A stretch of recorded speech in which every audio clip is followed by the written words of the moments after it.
Оппозиция бар ма Қазақстанда, жоқ па? 22 жыл бойына бір адам орнынан тапжылмай, өз елінде экстремистіне террорист жастары көбейіп, соттары екі жақтың қайсысы параны көбірек берсе, соның сойылын соғады. Ең бастысы бейбіт мұнайшыларға тапатал түсте оқ жаудыратын мемлекет өзін құқық деп атай ала ма? Оппозиция бар ма Қазақстанда, жоқ па? Біз өзі қызық қалыппыз. Мен Конституциямыздың бірінші бабының бірінші тармағын оқимын. 22 жыл бойына бір адам орнынан тапжылмай, ешкімді таза сайлауға жолатпай басқарған, парламентіне оппозициялық партиялар кіре алмайтын, билікке қарсы пікір айтқан кез келген адам қуғынға ұшырайтын, не белгісіз біреулердің қолынан қаза табатын, не түрмеге жабылатын, тәуелсіз газеттер сот шешімімен жабылатын, референдумға барамын деп Алматыға жиналған азаматтарды әкімдер мен полиция пойыздан түсіріп тастайтын мемлекет өзін демократиялық деп атай ала ма? Я оқуға, я үй алуға, я әйел алуға, той жасауға, құда түсуге ақшасы жоқ, жұмысы жоқ. Сол себепті әртүрлі күмәнді діни секталардың құрығына түсіп, өз елінде экстремистіне террорист жастары көбейіп бара жатқан мемлекет өзін зайырлы деп атай ала ма? Соттары екі жақтың қайсысы параны көбірек берсе, соның сойылын соғатын. Прокуроры мен полициясы азаматтардың құқығын қорғаудың орнына қорлайтын, зорлайтын. Арнайы қызметі шпиондарды табудың орнына саяси оппозицияны аңдып, әртүрлі арамдату ұйымдастырады. Ең бастысы бейбіт мұнайшыларға тапатал түсте оқ жаудыратын мемлекет өзін құқық деп атай ала ма? Басқасын айтпағанда 2,5 миллиондай адамы бар, өз күнін өзі көріп жүрген, ауылда толайым бір отбасы бір атасының зейнетақысына қарап отырған, алдымен әр адамға үй салу үшін 10 сотық жер береміз деп, кейін ол уәдесінен тайқып кеткен, аналардың декреттік жәрдемақысын аяусыз қысқартатын, әйелдердің зейнет жасын ер адамдардыкімен теңестіріп 63 жасқа жеткізгісі келетін мемлекет өзін әлеуметтік деп атай ала ма? Сондықтан мен айтар едім, билік үнемдеуді өзінен бастамай, аналар мен келіншектерден бастап, қазіргі шенеуніктер армиясын 2 есе қысқартып, ешнәрсе болса ешнәрсе құлап қалмайды. Экспо 2017-ге жұмсалайын деп отырған 1,5 миллиард долларды әлеуметтік салаға жұмсаса, ешбір ел ренжімес еді, Қазақстан көрме өткізбеді деп. Енді осының бәрін өзгертіп, күнделікті өмірімізді Конституция талаптарына сай ету үшін істеу керек.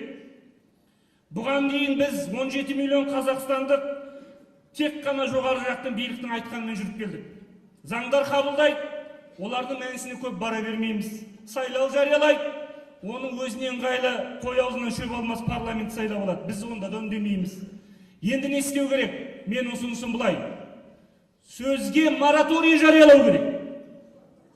Іс керек, қимыл керек, әрекет керек. Ол істің аты референдум. Мына залда 500 адам отыр деп жаңа мандат комиссиясы. 2053 жылды көп айтамыз, көз алдымызға елестетейік. Осы жерде баршаңыз 2050-ге жетіңіздер. Сонда Евразиялық одақ гүрілдеп тұрады. Астанасы Мәскеуде орталық парламент ортақ заңдар қабылдайды. Ортақ тіл қандай болатынын біліп отырсыздар, қазақ тілі болмайды.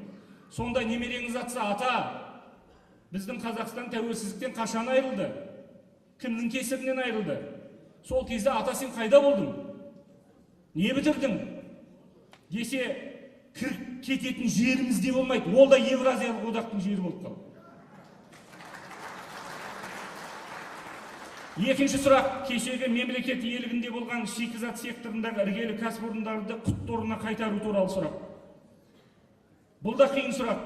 Өйткені бұлардың бәрі солардың псевдо шетелдік инвесторлар, псевдо шетелдік қожайындардың намысына тиеді. Олардың Ақорда мен тонның ішкі бауындай жақын кіндіктес, біте қайнасқан.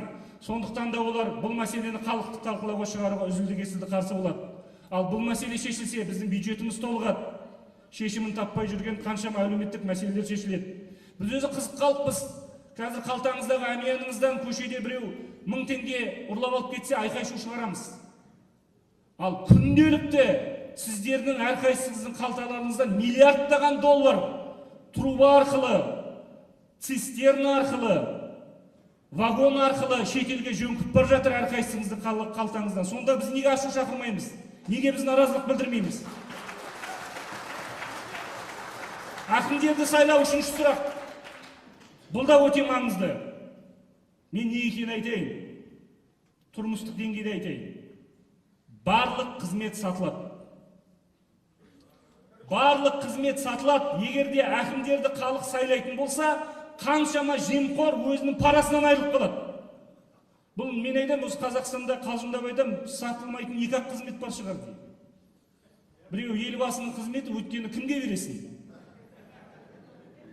Ол өзі кеткісі жоқ, кімге бересің?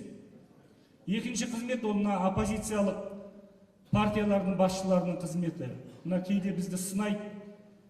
Бұлар енжар, бойкөз, көп қимылдамайды, белсенді емес. Бірақ оппозицияның қатарында болу, билікке ашық пікір айту, ол біз пара беріп келген қызмет емес, ол біздің халықтың алдындағы қызметіміз. Сондықтан Қазақстанның адамзат алдында атомдық ядроны зерттеу ісіне қосқан үлесі бір төбе. Және Қазақстанның адамзат алдында ар таза. Семей полигоны, мен өскен жердің Байқоңырдың ана гептилы, мына осы күнге дейін құпиясы ашылмаған әскери полигондар, қазақ өзінің құнын төледі адамзатқа. Енді оны қайталаудың керек жоқ.